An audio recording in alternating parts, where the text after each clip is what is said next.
Ladies and gentlemen, a couple more people for you. Are you ready for another Phil? Yeah.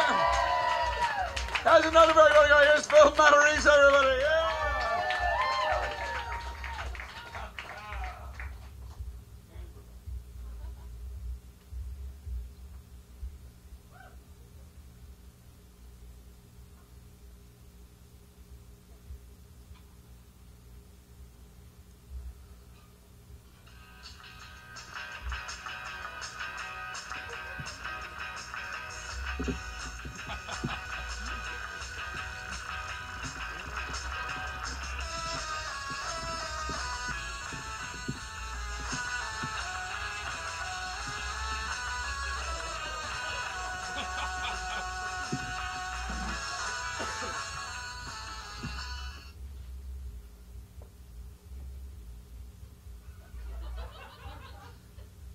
Hi, I'm Phil. The idea of coming up here and doing a bunch of embarrassing dance moves to start off the set really made me nervous. That's why I didn't do any of the embarrassing dance moves. If you didn't notice, I like to dance like nobody's watching. Please. No, seriously. I think if I danced like nobody was watching, I think I'd end up with dance moves kind of like the nose picker, or the butt scratcher, or maybe even the milk carton.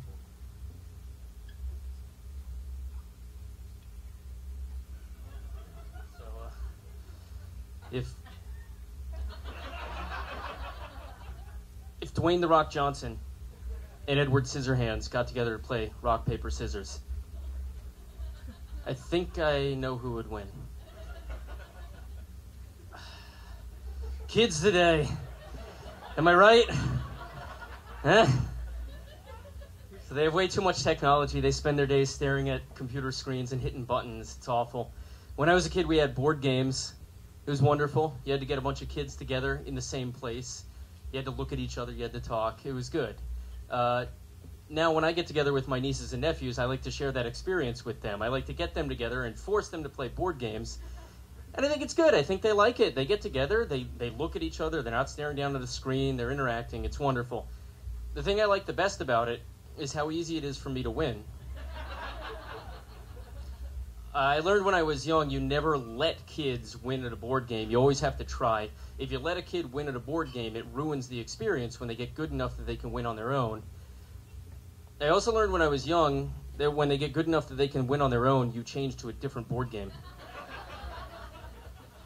I learned that from my dad.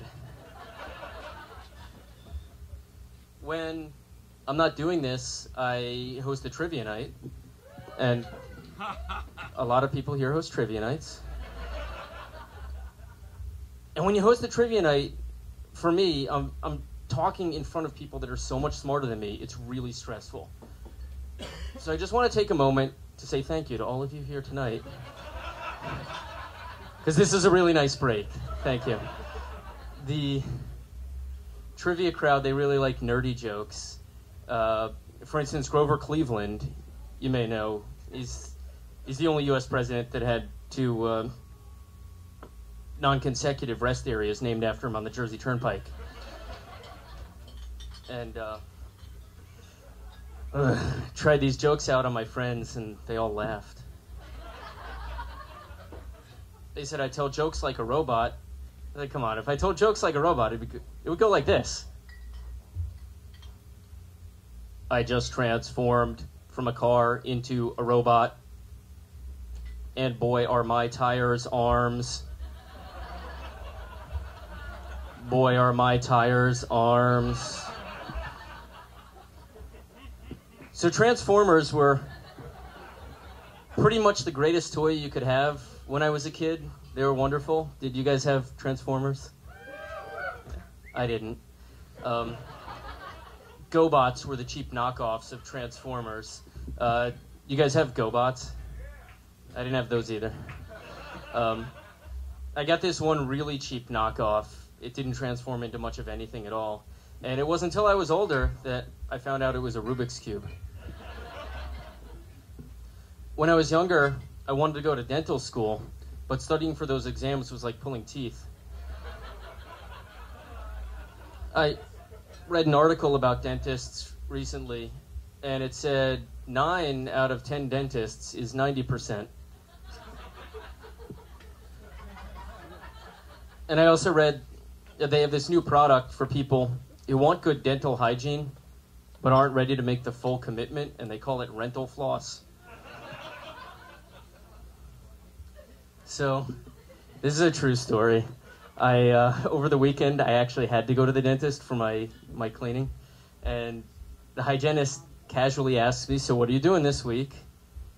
And I felt really awkward because I had all these stupid dentist jokes prepared, and it's like, I don't really want to tell her that. And so I said, "Well,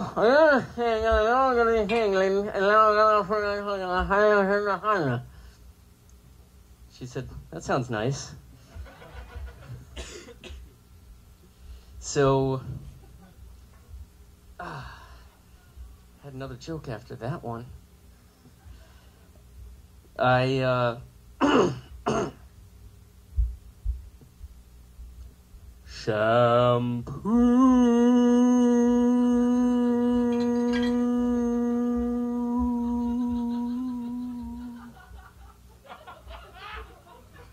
wrote that song this morning in the shower.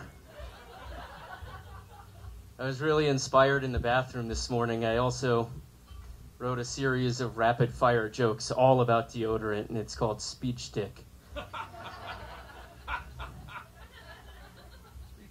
I had a one-night stand with a girl in Alaska, and it was in late December, and January, and February. When we broke up, she said, "That's it, I'm leaving first thing in the morning." And sure enough, 3 weeks later, she was gone. I think I might be kind of OCD. I caught myself the other day eating M&Ms in alphabetical order. I always thought conjunctivitis sounded like some kind of grammar disease. I'm sorry, you've contracted GD. That's right, you have a grammarial disease. Why didn't you use a book jacket?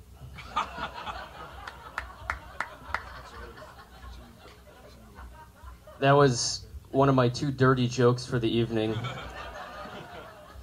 The other one is all about this time that I played basketball and had a triple-double entendre. Now I'll leave you with a song. Shampoo.